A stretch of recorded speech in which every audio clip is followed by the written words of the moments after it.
Hoje é 3 de outubro de 2023, são 15 horas e 45 minutos. Sou veterano do Exército, ESA 62, meu nome de guerra é Lisboa. Tenho 80 anos de idade, sou escritor e analista político. Meus caros veteranos e reservistas das Forças Armadas, vivemos hoje uma situação semelhante a 1964, quando tropas brasileiras se mobilizaram para a guerra, umas contra as outras. Nessa época, os generais comunistas não agiam nas sombras. Visitavam os quartéis, tentavam justificar a implantação de uma república sindicalista.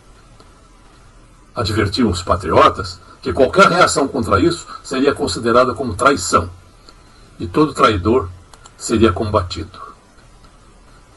Jogavam assim irmãos contra irmãos, na iminência de uma luta sangrenta. Eu estava lá, ouvindo indignado, e pensava, por que esse general ainda não está preso?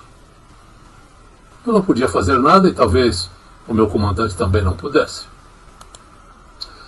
Felizmente, um bravo general achou que a reação militar estava demorando muito e resolveu agir por sua própria iniciativa. Mobilizou a sua divisão de exército e marchou contra os comunistas, com o apoio da Polícia Militar de Minas Gerais e com a cobertura da base aérea de Belo Horizonte. Os comandos comunistas movimentaram tropas para conter o avanço mineiro. E a situação ficou tensa.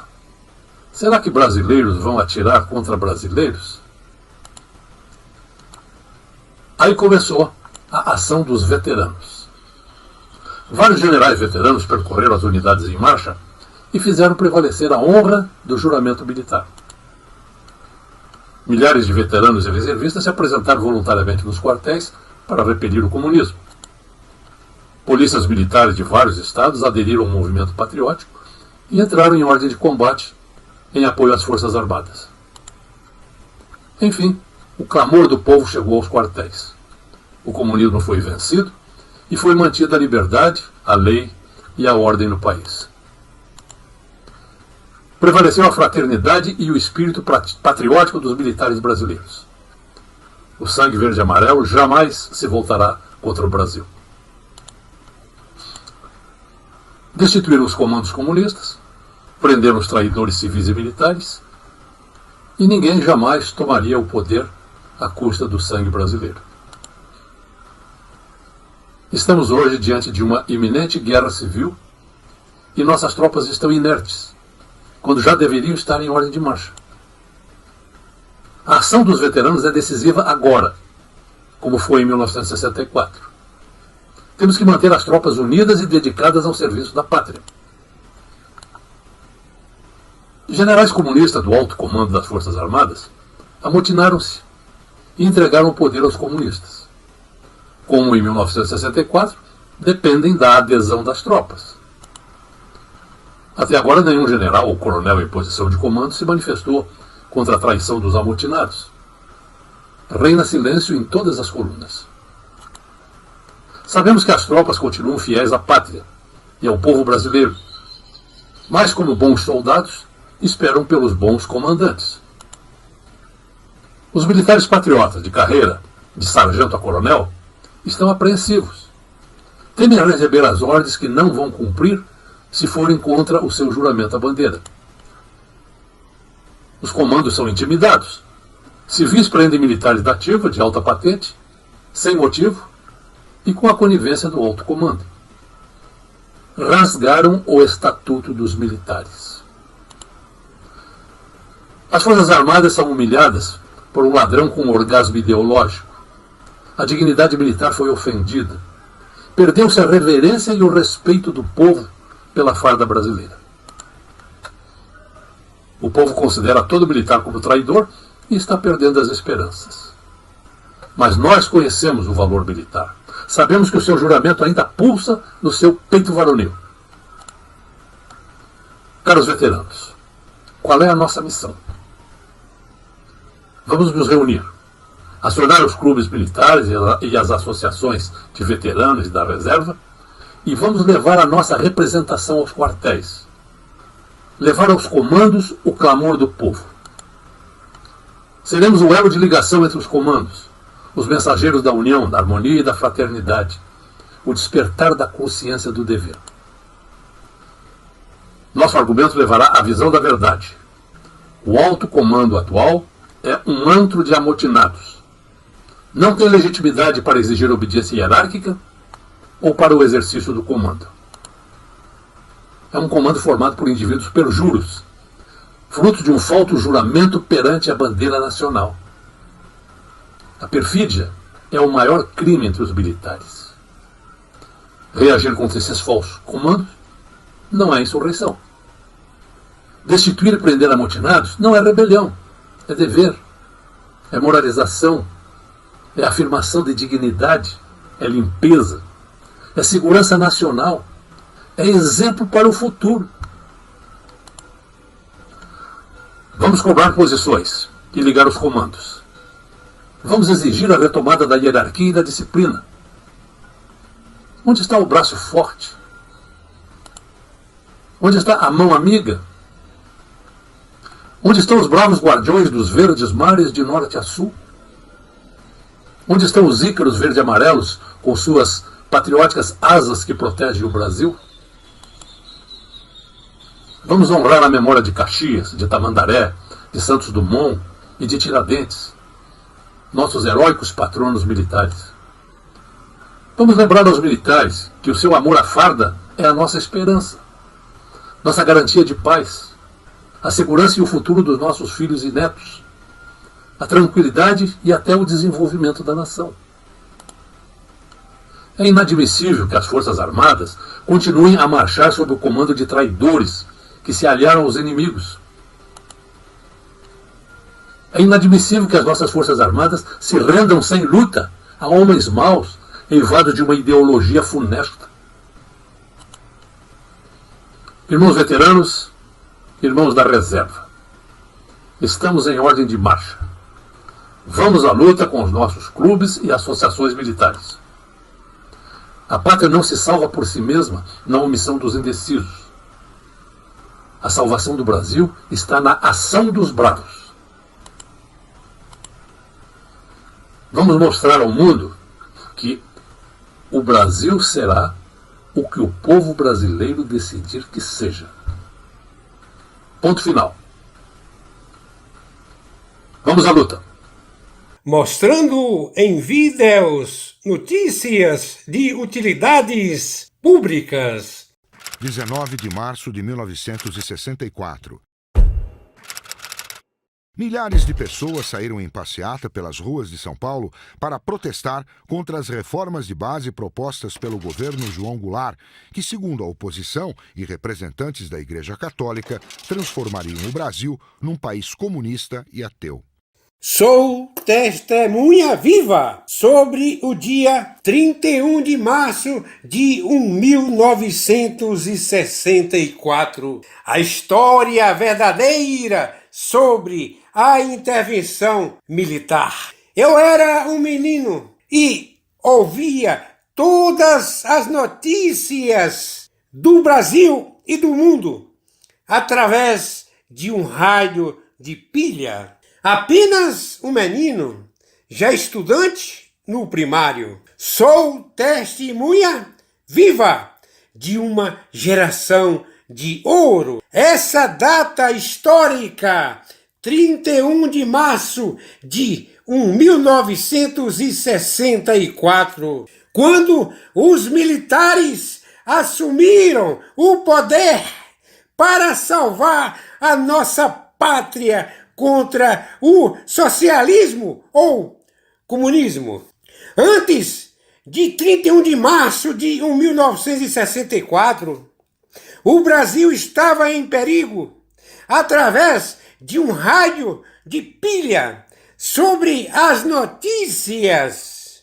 Eu era um menino que já sentia medo e ameaças impostas pelos comunistas. Foi assim que aconteceu que o exército cumpriu seu papel e obrigação para nos salvar. Havia, sim, muito medo no ar, greves nas fábricas, inseguranças em todos os setores. Foi aí que os rádios de pilhas espalhados por toda parte do Brasil, os radialistas e todos os jornais divulgaram os acontecimentos diabólicos provocados através dos comunistas.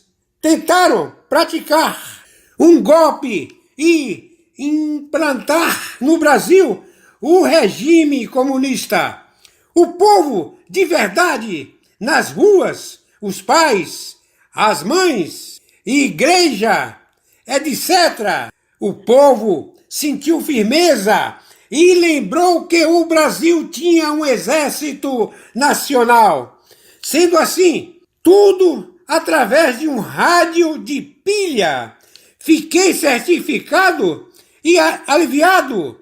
Na verdade, o Brasil estava vivendo um terror. Até um menino como eu fui vítima do medo, das agressões em todos os sentidos contra o povo de bem. Por conseguinte, principalmente as mulheres e os homens, todos unidos com suas famílias, e o povo saiu à procura de socorro em direção aos quartéis das Forças Armadas do Brasil.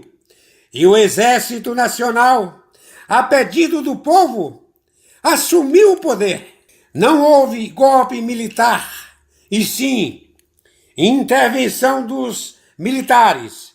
Foi só aí, graças a Deus, a escuridão foi passando, e surgiu a luz, e a luz brilhou e apagou toda a escuridão, que é o socialismo ou comunismo.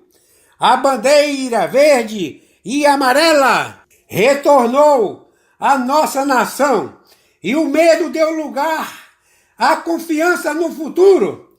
O exército nos salvou, não há como negar. Em verdade vos digo, sou testemunha viva. Tudo isso aconteceu em um dia, 31 de março de 1964. Não dá para mudar a história. O exército apenas cumpriu com o seu papel. Como aconteceu a intervenção militar, o comício de Goulart e Brizola na Central do Brasil, em 13 de março de 1964. Foi a chave para dar início à intervenção. Ficou conhecido como comício da Central. Logo, a aliança UDN, militares, Estados Unidos, iniciou sua mobilização definitiva em direção à intervenção militar, a pedido do povo, porque Goulart já estava tudo pronto para implantar o comunismo no Brasil. Como foi a intervenção militar em 1964? Tropas militares na madrugada do dia 31 de março de 1964, sob o comando do general Olímpio Mourão Filho, marcharam de Juiz de Fora para o Rio de Janeiro, com o objetivo de depor o governo João Goulart.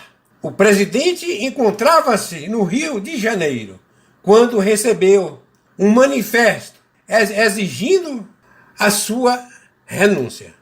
O que aconteceu em 1964? Resumo: intervenção civil-militar de 1964. Foi realizado pelas Forças Armadas do Brasil contra o então presidente João Goulart.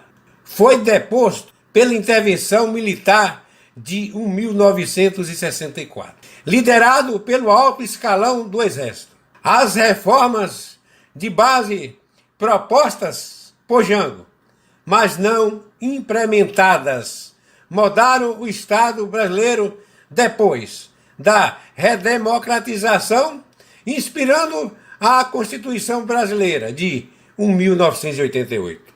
Como começou a intervenção militar no Brasil? O início da intervenção militar no Brasil.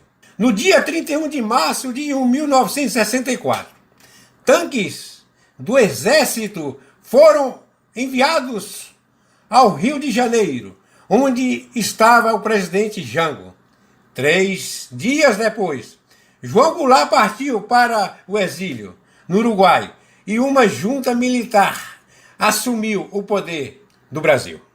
A intervenção militar de 1964 foi a tomada do poder pelas Forças Armadas, deposição do presidente João Goulart.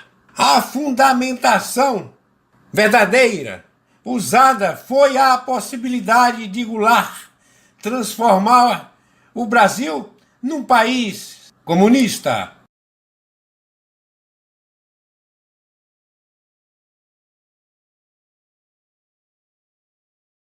Preparados, sempre em prontidão. Os militares brasileiros estão prontos para defender o país.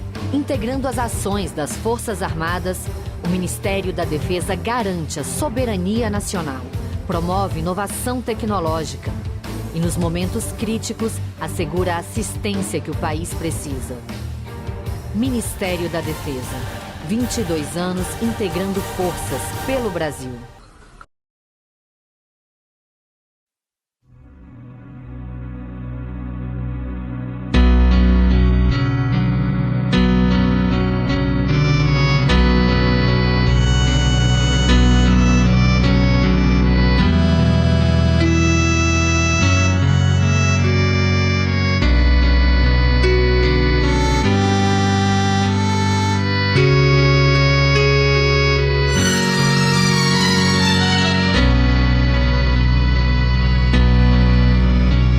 Pai nosso que estás nos céus, santificado seja o teu nome. Venha o teu reino, seja feita a tua vontade, assim na terra como no céu. O pão nosso de cada dia nos dá hoje. Perdoa-nos as nossas dívidas, assim como nós perdoamos aos nossos devedores.